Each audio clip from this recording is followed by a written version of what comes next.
Kaway-kaway, Team Rosa, naglabas po ang DOTR ng Transportation Memorandum Circular number 2026-001.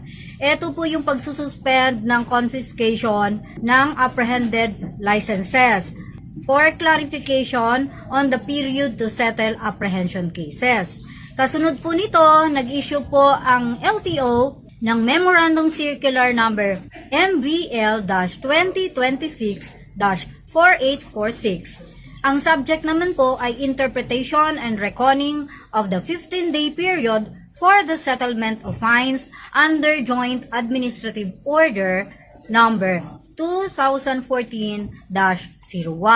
To summarize po itong laman ng dalawang memorandum na ito, unang-una po, suspended ang pag-confiscate ng lisensya ng mga nahuling motorista pending clarification or mga pag-aaral na gagawin ng higher management patungkol dito. Wala po tayong i-confiscate na lisensya, bagkus ito po ay ilalagay agad under alert. Meaning, i-alarm po agad ang ating lisensya, automatic encoded na siya sa system. Automatic din po ang pagbilang ng 15 working days bago po masususpend ang ating lisensya. Ang katanungan pong dumarating sa amin, paano daw po kung hindi na po i-claim na kanyang lisensya, ano po daw ang mangyayari? Ito po yung scenario niyan. Kapag po tayo nasuspend ang lisensya natin dahil after 15 working days hindi na tayo nakapag-settle ng ating apprehension, dahil hindi po na-confiscate ang lisensya, may iba po gagamitin pa rin po nila yon.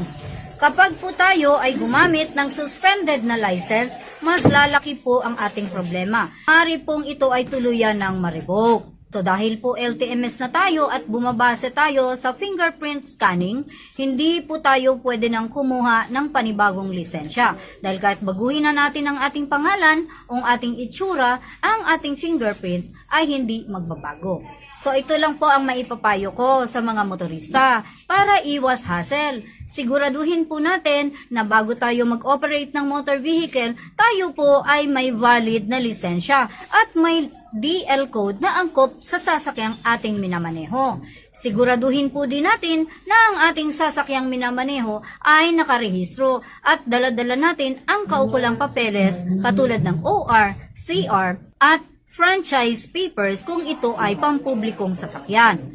Pangatlo po ay dapat ayos po gumagana ang lahat ng accessories ng ating sasakyan.